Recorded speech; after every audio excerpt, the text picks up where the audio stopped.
run through the darkness and cut through my foes. Cower in fear of the hunter Leopold. Let's ride!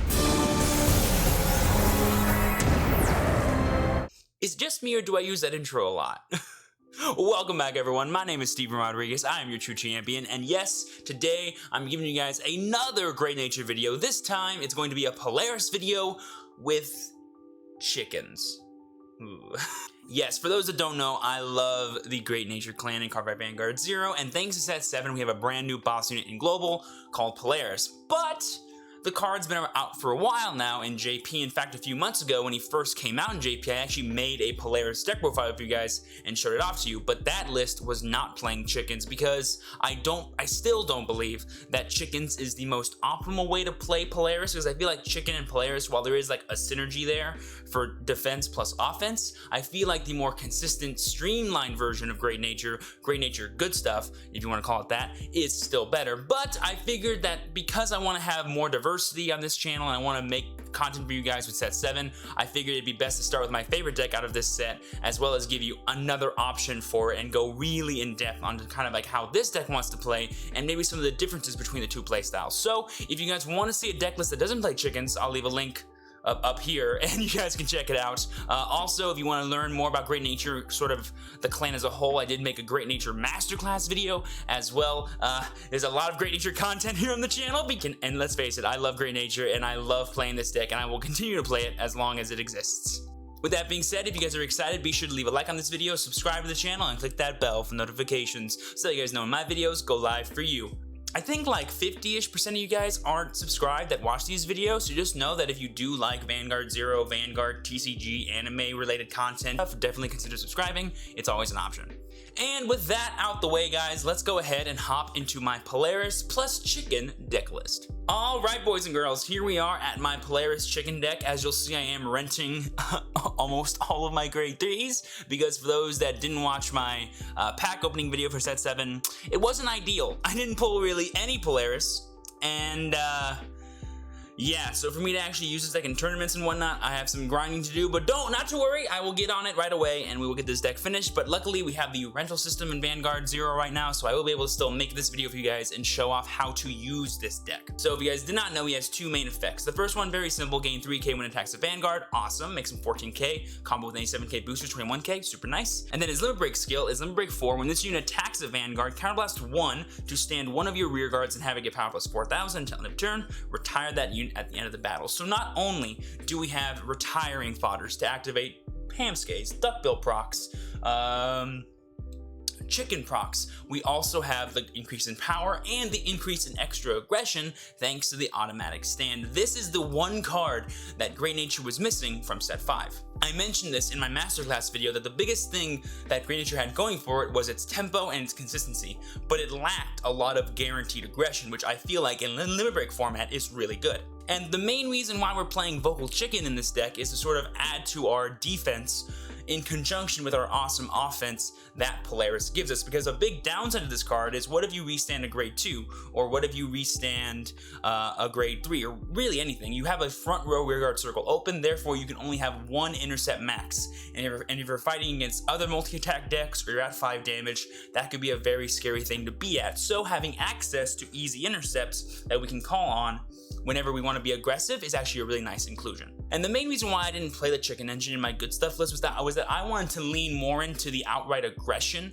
that Great Nature could create. So I played cards like Bunta, I played more copies of Hamskays, and my grade 3s were Leopold, Magna Crocodile, and Polaris, because I wanted to have as many good restanders as possible so that way I can cause more damage against my opponent in the early and mid game. That way I could end games faster and not need the extra defense towards the late game. That was the idea. That's like the main difference between these two lists, is that this one is less sort of, I don't want to say higher roll, but it has a shorter ceiling in terms of its power plays, but it has a higher ceiling in terms of its defensive plays. Normally, if you want to be defensive with Great Nature, you go into Leopold, power up as much as you can, and then you don't lose anything because you just call everything back. So you get to keep your intercepts and you get to have as much power as you want, etc, etc. So that's why I think Leopold is good enough. So that's kind of the mentality you want to have when playing this deck, is to understand what mode you're in. Are you in offense or are you in defense mode? This one has a clear distinction between the two.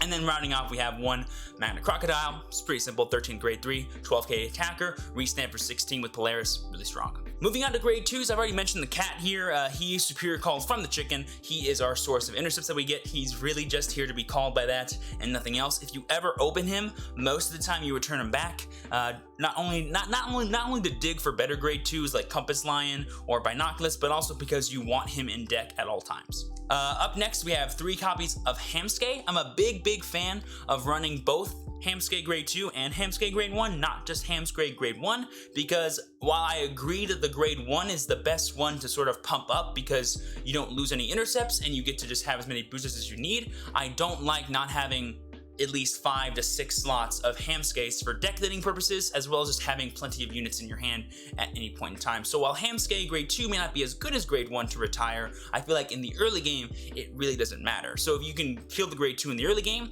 and then have access to the grade 1 for the late game pumps, that's a much bigger deal, I think, than just having the grade 1 at all times, if that makes sense. Next up, we have 3 Binoculus Tiger, one of the best key cards in the deck. Grade 2 Vanguard Rearguard when it attacks anything. Pump something by 4k and then retire that thing at the end of the turn. Really strong, super solid card. Makes our boosters really big, makes our rearguards really big. We can turn our 8ks into 12ks and then restand them with Polaris to make them 16ks and make magic numbers out of literally nowhere, which is super nice. And then finally, we have the best grade 2 in the deck. We have Compass Lion. At the end of the turn, retire one of your rearguards. 11,000 power beat stick. This is our best ride target. He can facilitate some amazing plays with Compass Lion, with Stamp Sea Otter, with Vocal Chicken slash, I want to say Magna Crocodile sometimes, or like even basically anytime you want something dead, having access to Compass Lion is a big deal because you can proc everything you need, you can deck them, you can draw cards, etc, etc. Another grade 2 you can play instead of the Hamskay maybe is Bunta, because he's the damage adder for Great Nature right now. He's the grade 2 and he's really good because Polaris' limit break is that strong that if your opponent damage denies you and you can just like come at them with a Bunta and then still hit them for 4 attacks in that turn, it can be really oppressive. If you combo that really well with a Vocal Chicken on that same turn, you can get a lot of advantage over your opponent that they weren't expecting. So having that kind of swing potential I think is really strong, but I'm still valuing the early game potential of Hamskay just a bit more. And then finally, moving on to the grade 1s. Now, I'm kind of deviating a little bit here from my normal tried and true 3 Hamskay, 3 Stamp Sea Otter, 3 Duckbill. That's what I've been running for the entirety of Great Nature existing in Zero, and that's what I recommend you run. But I'm running the 4th Duckbill and instead of the 3rd Otter, and I'll tell you why. Because Polaris loves 7k boosters. Having access to 7k boosters is so huge because you can combo him really well, not only with Polaris's 14k attack to make him 21, but he works really well with restanding Leopold because you can make 26k columns with a Leopold very easily. So I love having access to Duckbill for that reason. You swing with Leopold unboosted, pump the Duckbill, then you restand with Polaris and you swing 26, and then you can give 4k to something else if you want to make another column really big as well. So that's a super big option, I think, having plenty of 7k boosters. I'm testing it right now. I don't know if it's better, but if you want to stick to the tried and true 3-3-3, by all means go ahead and do so. I still recommend it. And then of course we have our 4 PGs, and rounding off we have the best starter in Great Nature, Blackboard Parrot. Hard +1, really good for the early turns. You can draw like 3 cards on your turn 2 play on top of Hamskay's. It's really strong and gives you a lot of good advantage, plus deck thinning. Really quickly, by the way, if you don't have Leopolds, by all means run more copies of Magna Crocodile because having just really good things you can restand is the point of these 5 slots. So don't worry if you don't have any Leopolds. He's not needed, but he's like the best thing to restand because you can keep pumping with him. And if you have access to a Stamp Sea Otter, well, that boy's gonna get big. And like I said, guys, we're running 9 draws. If you're gonna run any triggers in this deck, I recommend maybe running crits. But honestly, just 9 draw is the best way to go because you have such an amazing guaranteed aggression option thanks to Polaris that you don't really need anything extra or artificial because the deck is just designed to be as consistent as possible, and those 9 draws serve that purpose better than anything else can. One thing I wanted to mention briefly before I move on as well, this is like a nitpicky thing.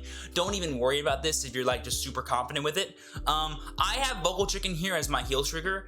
I have an argument to make him a draw trigger because technically the way this deck plays, you don't mind seeing him in your opening hand, you mind seeing the cat.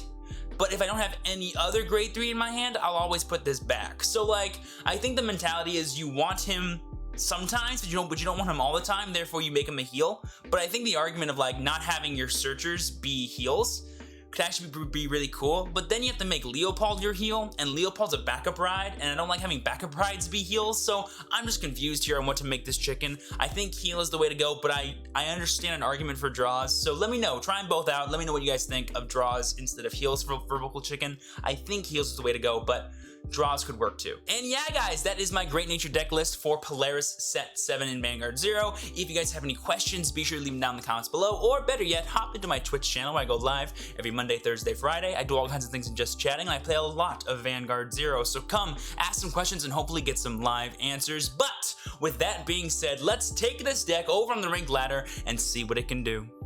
Alright, boys and girls, you're up for game 1, fighting against Angel Feather. Oh boy, I think I fought against the Angel Feather yesterday, actually, and I had some trouble, man. Metatron's a powerful card, getting them really good late game rearguard columns, so they can push pretty hard. No Polaris in this opening hand.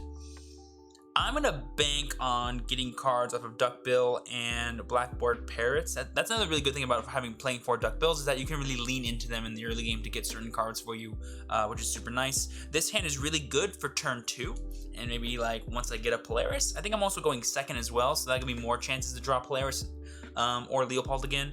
Either at this point would be fine. I'm going second, and there is the Sunny Smile. Okay, so not playing Turiel. I think you can go with either in Metatron, honestly. I can see the value of Turiel to like dig for certain pieces and get more and more procs on your ponies and stuff, so that could be pretty cool. But there is the Ride of Thousand Ray. If he keeps riding these Million Rays, my rush options might be very limited depending on what he checks for triggers, but it's fine. Just gonna ride and pass. I'm gonna draw for turn 1 and 2. There's the Leopold, so we have a good grade 3 ride at least.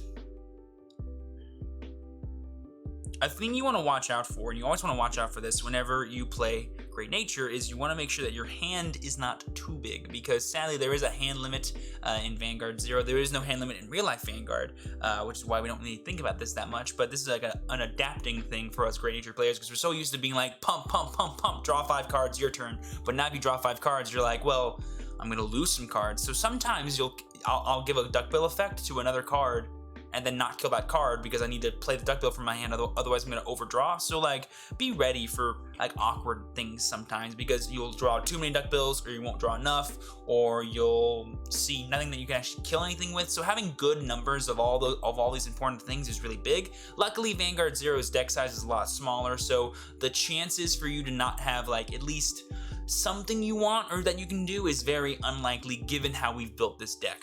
So my opponent's playing some cards. They no-sealed in the damage adder, and they put in a Hermaries. There is another pony, and of course an Armoros. I did not give them 2 damage, so they can't get another draw for the turn, which is nice. Their hand's actually really low. I'm gonna try and like bum rush them the next turn, essentially, thanks to the Binoculus that I have in my hand. I can basically ride Compass Lion, call Hamskay, call Binoculus, swing Binoculus at the Million Ray. If I get a booster for my Compass Line, please be a Duckbill, we can have a really, really good turn on our hands. So let's see what happens here. There's another Hermaries. They're playing Hermaries as their draw trigger, which is interesting, which makes me believe they're playing like another grade 3, like Ergodiel or something, for like Tex and stuff as their heal trigger, or they're playing like 12Ks or Calamity Flame as their heal trigger, is my guess. And there goes a cat. That's a cat and a Duckbill down. Please, top deck Duckbill. That'd be amazing of a top deck. Super amazing top deck if we got that. Really, any booster would be fine, honestly. Polaris, you know what? I will take that. I will take the grade 3 that I want to ride next turn. You know, I'm gonna actually conserve the booster here because I want to get as much damage through this turn as possible, and given that I have everything in my hand besides boosters, really, I don't see a reason to overextend here. I'm gonna minimally extend and then thin my deck out at the end of the turn and see if we can't get any boosters via draw triggers or just drawing for turn. I think would be better for us. Ooh, and that heal trigger makes, you know, whenever you make a newer play, you know, like that turn didn't go how I thought it was going to, but I adapted to what my hand was, and when you get a heal trigger in response to your adaptations for your play, you feel very justified in what you just did. Here's a keynote, guys. Always use Compass Line's effect first, no matter what. Even if you have like 18 retire effects on a dude, always use Compass first because the rest will fizzle. Compass will not fizzle. Also, try and avoid having 2 Compass in play at once, that can be a problem if you don't have Stamp Sea Otter in play. So just, you know, look out for that kind of like awkward stuff sometimes, because even during the end phase, if he gets retired, his effect still procs. It's annoying. Don't worry about it. just don't play 2 and you'll be fine. But if you ever do, make sure you have a Stamp. That's why I was like kind of nervous about cutting Stamp. I probably should have cut Stamp and then cut Compass and then increased Binoculus, but I think Compass is way more value for you than Binoculus is. But like, it can create awkward plays for you. So just like look out for that kind of stuff. Here comes the big bad Metatron. Probably just gonna get those 2 ponies out, if I imagine. But then she's not gonna have that many counter blasts left over, so that could be a problem for her. Or none of the above. She's gonna get another proc with the damage add, actually, as a way to increase that power more and more and more. Sadly for her though, I am an 11k Vanguard, so if she wants that Hermaries to hit, she needs to get a trigger. So it doesn't really matter how big that booster is if Hermaries can't hit, right? Because then Hermaries like combo of like, oh, call a weaker dude, but with the strong booster so I can still hit you after defenses, you know, is not a thing. And I'm not sure what her, 12k attacker. Yes, she's playing the 12k attacker as her heal trigger, nice. I've seen some people like teching in Ergodial in this deck because it's so easy to have 2 Ergodial in your hand if you see any hit the damage zone, which is super cool. And now my opponent's gonna heal 2 damage this turn and go to 2 damage. And they did get the trigger for the Hermaries, so this turn's gonna hurt. But luckily that column of no seal and stuff won't hit us, so it's still just 2 damage. She could have just had a attack, and then it's the same thing. So now she's actually wasting her Hermaries here to get some intercepts, I guess. I think the intercept is worth it, but I think wasting of the Hermaries isn't. A sad thing here though is that wait, you actually didn't even, was there an intercept in here? No, there was an Armoros and a Million Ray. I guess she doesn't mind me attacking her knowing that she's going to 2 damage, but I definitely would have called out at least the Armoros because there's no reason not to, I don't think. Calling this out is weird because now it can't go back to the deck thanks to your damage adds. So I'm very confused here as to these plays, but it's fine. Maybe she didn't remember that she has damage adds to put the triggers back? I don't know. That was a misplay, I think, but it's okay. Here's a sad thing though, because my list is not playing Bunta, I have no way to enable Limit Break this turn, so I won't be able to do much. But what I will do is, so do I want to conserve the chicken for late game, or do I mind using the chicken now, draw some cards with it, and then thin my deck? That could be a really cool thing to do, actually. So I'm thinking of writing Leopold here to get value off of my no boosters, and then just use chicken at the end of the turn to get some intercepts. Hey, I'm gonna do that. I think that's the best play I can do. They have not revealed any stand triggers or crits or anything, so I'm not feeling too pressured right now. Not having any PGs in hand is a little scary, but it's okay. Everything's fine. We'll be okay. Yeah, so I'll swing pump, and then we'll party. I also don't mind giving her Limit Break. I don't think her Limit Break is like that amazing for me to like want to play around. But giving her too much damage might be a problem because if she just keeps healing and healing because they have access to so many heal triggers and stuff, that could be a problem, but it's okay. There's a good booster to get, more deck thinning possibly towards the mid-late game. That'll be very nice. Guaranteed hit with the chicken as well, which is very nice. Exciting for that. Let's see. Let's go ahead and go at the Vanguard again, of course, is the best way to go. And do I draw first or do I use chicken? I think using chicken first is always the best way to go because you want to thin before you draw so that way you don't draw what you want to get with chicken, if that makes sense. That way you always have your targets. Did I use chicken first? Oh, did I not? Oh, that was just the retire effect. We're fine. Okay, so going over to my opponent's turn, we drew a Leopold for our turn. Nothing crazy, nothing crazy. I'm just calling the 10k beat stick. I imagine Metatron's going to happen here, giving her the Pegasus and Hermaries. I'm not sure. There's really no good grade 1s to call. She might just like recall that damage at her behind the, what's this guy's name? Barbiel. That might be the best thing. Yep, just recalling it. No big deal. Getting another damage add proc. Super nice. Adding more and more cards to that power of this column. Now it's 23. See, look, this is the power of Metatron, man. Just getting those really good, consistent columns is so strong. And something this deck really wanted. But yeah, like I said, no stand triggers. It appears to just be like a 9 draw trigger variant, which is interesting. I think stand triggers works in Metatron very well, actually. But some things need to like go your way, and you don't always want to attack in like the order that like would play really well in the stand triggers. So maybe it's awkward, but I don't mind the 9 draws though, because the deck can have consistency issues if you don't see no seals. And there's a PG, so that's making my heart a little bit happier. And now we're gonna go for the big boy himself. And because I have this in my hand, I'm feeling very excited about that. Okay, I'm gonna go like this. Now, sadly, I won't be like doing anything too crazy this turn. I'm gonna pump this up. I'm going to just simply swing here, and I'm not gonna use, I might not use Polaris' effect actually, because if I don't get a trigger, I won't be able to hit this. And I don't see a reason not to use this effect though. There's no reason not to, so I'm gonna use it in case I get the trigger, but it's not worth it to me to sacrifice my intercept yet. So this could be a sign that I made a mistake last turn of getting rid of chicken, but like it's either I have no intercept that turn or I have no intercept this turn, and I think it's the same thing because she's just gonna do the same thing, but now she has like less things to put back and get actual value with, so I think I'm still correct here in my thought process. And now I'm gonna get 2 boosters thanks to my boy's effect, which will be very lovely. Thin my deck out some more. I have 6 triggers in that deck of 15 cards. Pretty good. I have a PG and a grade 2 intercept. They're not showing me any signs of stands or crits, so I don't see them getting extra damage against me unless it's Hermaries, and even if it is, I can survive. So I'm feeling very confident here in my ability to survive this turn, and all I gotta do is win the next turn or deal lethal damage on the next turn. Thanks to these boosters as well as the cards I have in my hand already, I should be able to do that. Because having the 4K puff for 15 plus 6 is 21, which is magic numbers. So I can even play around heal triggers potentially, which is super nice. There's a PG in there.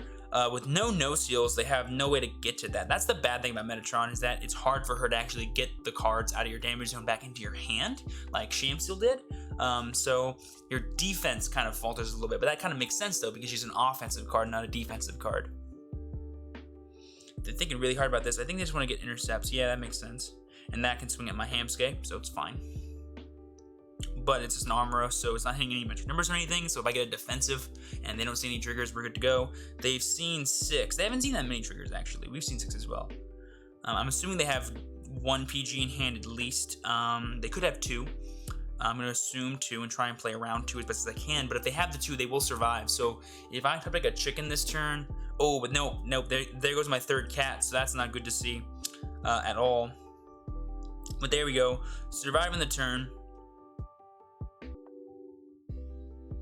Let's see what happens here. Should be able to do something. There's a Magnet Crocodile. That will definitely be a better thing for us to Superior Call. I'm going to call this. I'm going to call this. I'm going to call this. And there's no reason not to call this, but I'll call it right here. Just my Vanguard could be stronger. If we heal here, I think we're in a safe position. If we see a PG after a draw trigger, you know, like a lot of things can go our way here with how thin our deck is and whatnot. So I'm really looking forward to see what happens here. She could also just die because we've seen a PG in here and we have no idea what her hand was. She would have needed to have 2 PGs in her hand last turn most likely, and there's no triggers there, which is sad to see. But let's see if she has that 2nd PG in her hand. She hasn't been drawing that much, so let's find out. She also hasn't been that aggressive from her hand though either. And no, she does not have it. Does she get the 6 damage heal? And she doesn't. Whoo! That was a very close game. We both weren't being super aggressive in the early game. Not having a way to enable your limit break can really like hurt your early game aggression with this deck, or your mid game aggression, I should say, just to kind of push for game faster. Had she had that 2nd PG, I very well would have lost the next turn. So I'm glad that she didn't, because she wasn't able to see very good draw cards, but that game honestly could have gone either way. Let's see how game 2 rolls out. All right, boys and girls, here we are for game 2, fighting against Gold Paladin. Okay. Spec Duke, I'm thinking Ezel, I'm thinking Pelennor maybe. Should be a fun one. I'm actually using my Spec Duke sleeves because I like that like evil Chris and like the vibe that Spec Duke gives us. I don't know, I just like it.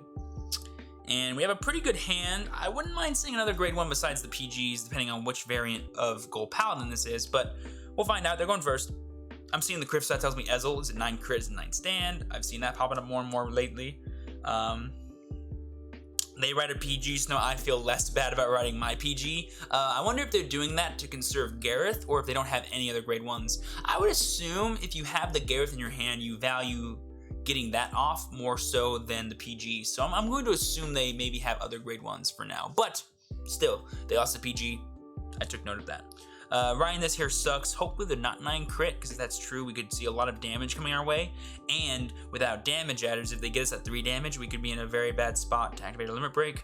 And against this deck, you want to be as aggressive as you can, because they can hit you really hard in the early game. So making sure that your mid game is really strong is very important. There's the damage as a Din Drain. Always good to see those go away. That card gets so much value for gold paladins. It's not even funny. I like a split, honestly. Like if you want to be like really ballsy, playing like 1 Din Drain and 1 Silver Fang Witch, pretty dope. I've done that. It's pretty fun. There's the Bowman. Do they have the Gareth? I'm assuming they do. Do they? I'd be very excited to see. Was I a smart lad? No, I'm just seeing Vivian. There's Bowman. Okay, they did not have the Gareth. They only had the grade 1 PG. Makes sense, but I would have saved it. I would have saved the Gareth for this exact play. If I had the Bowman. If I didn't have the Bowman, I wouldn't have done it, but...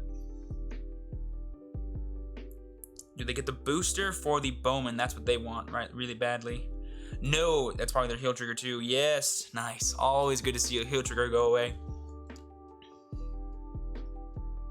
Here comes the Boyo. There's the Gareth. Wow, 1 card away, not only from Gareth, but from a booster for Bowman. Pretty crazy. There's a draw trigger for us. Give me a booster, please. Jesus, why can I not draw boosters? And there's this Hamskate. Ugh, this is the bad thing about playing 3 copies of any of the Hamskates. If you see them like at all twice, there goes your massive 2-card deck thin. But you know what? It's still better than never seeing them at all, I guess. Oh, baby. Okay, now the turn's gonna be super fun. So let's call out all of our cards first. Okay, so I'm gonna get 1 card off of Hamskate, 1 card off of Duckbill, or Blackboard, and then 1 card off of the other one. So that's 3 cards I draw. My hand would be 5 cards if I played Duckbill. If I got a draw trigger, it'd be 9 cards at the end of the turn, which could be a problem, because then we might lose a card. However, if I don't play anything, it would still be the same thing. So what I'm gonna do here is I'm gonna do this. I'm gonna go like this. Yeah, that's fine, because there's no reason not to commit that. I'm not gonna commit the Compass, because that's a little bit of not value. I'm going to activate Blackboard skill to target Hamskate. I'm going to put the Duckbill behind the Vanguard, target Hamskate, and now I'm going to draw 3 cards, but I'll have 7 cards in my hand. If I get a draw trigger, it's 8. I would need to see 2 draw triggers in order to discard a card, and with my hand being super great already as a good response, as long as I see at least 1 grade 1, I don't care if I discard a card as long as it's not a PG, so we'll be good to go. I'm now going to swing Bowman, then swing Vanguard, and that's about it. This would be the moment where, like, if I did play crits and I got one here, that'd be absolutely insane. That'd be, like, the best turn I could have ever asked for. But we don't. There's a Binoculus. It's cool.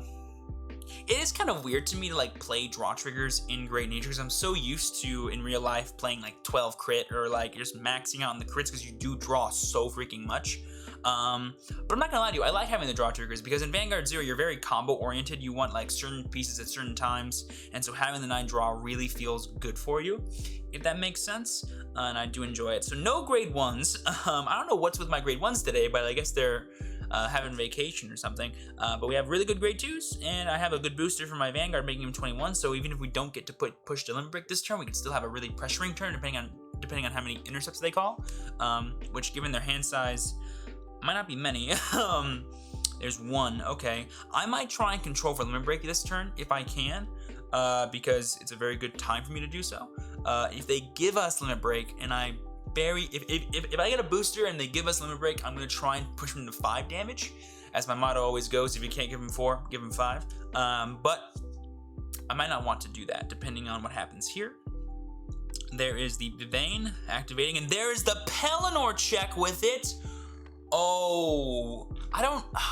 Given that I have the PG in my hand, this is fine. By the way, do we know what they're playing? They're playing crits. Yeah, they're playing crit as well. Okay, cool.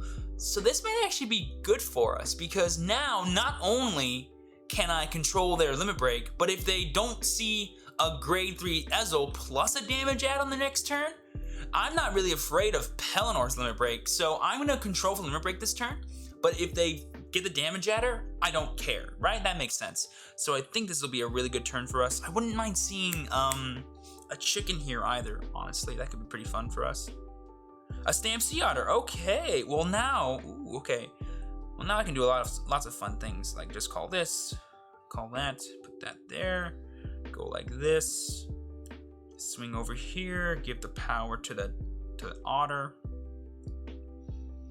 Now I need to be careful there, obviously, because I have no PGs in my hand. I don't want to risk them being able to top deck Ezel. I want them to be forced to top deck Ezel and top deck a damage ad.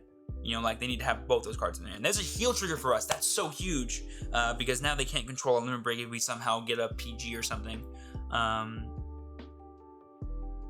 There's a Nimue. I'm going to swing at the rear guard. Yeah, it just seems like the best play for me, especially given that heal trigger. You know, like the momentum is back in my favor. This allows me to control the tempo a lot better and basically say, you need to respond to my board with a Palinor and one card in your hand. Good luck, right? If I get a free turn of no damage, I have plenty of grade 2s in my hand just to be like, okay, call them back, swing, swing, swing, swing, you know, have a party. And if they see no intercepts, I can easily push them to 5 this turn, given my 21k column. So things are looking very, very good. Gareth will be able to swing at Hamske, makes sense. But Nimue will have to have a trigger in order to hit my Vanguard. He will get the Superior Call, though, with it, if he does, so that's pretty good for him. No trigger. And no trigger, it's a Lopier. Boom! Ooh, no damage this turn. Love to see it. And they're gone 2 heal triggers as well, so very, I don't want to say not likely, but probably not going to happen this turn. So I can probably safely push to 5 damage with no intercepts, maybe even for game if they don't have a PG in their hand. So this was very, very big on us. How weird to see a Palinor like actually hurt you more than help you when you traded off Vivian. That very rarely happens, but given the scenario we were in and the response that I could have to that play, it ended up being very good for us. So we're gonna right skip here.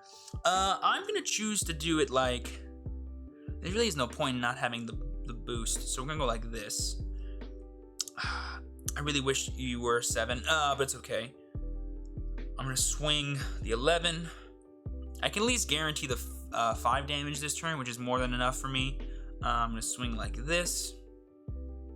Maybe I should have gone for the cheeky little just call the grade 2 to push, but I don't want to risk like crit shenanigans, you know, because I have no PGs in my hand. So like I want to make sure I maximize my defense as much as possible in case scary things happen.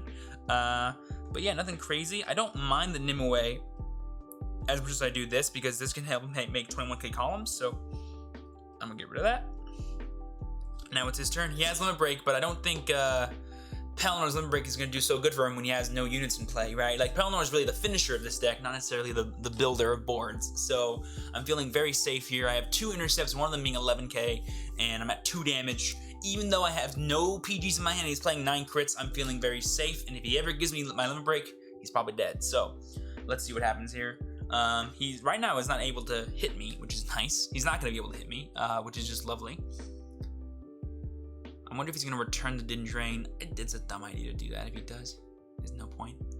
He is going to return something. He's returning the Nimue so that way it doesn't die. But, you mean, okay, enjoy boost. I don't know why I wasn't going to attack that Din Drain because he's at 5 damage. Why would I attack it, right? You're just losing more units that you can't use on the next turn. So, like, even if you, like, triple heal here, which is impossible, you can't kill me now still. You know what I mean? Like, that was an interesting choice. Please give me a booster for this Hamske. That'd be lovely. That's a booster, but I'm not going to use it as a booster. Right skip. Now that I have this PG, I can be a bit like cheeky here and just call the boys. Yo, look at these polar bears. They're coming for you. All right, there's that. I'm going to do a quick little cheeky thing here and play around a 6 damage heal. Which did happen. Oh boy, too bad doesn't matter. Oh, I would love for him to get another one and then just like still lose. That'd be so funny when you double heal and still lose. But it's all right. I don't want to be mean about it. But let's see what happens here. Boom, and there you guys go. The Polaris boys getting their revenge on Gold Paladin. Take that, Aichi. That's how the anime should have gone. Aichi rode Palinor and passed a couple turns. That's what should have happened. And And boom, there you guys go. That is my Great Nature Polaris plus Chicken deck profile and gameplay demo for the Cardfight Vanguard 0 Set 7 format.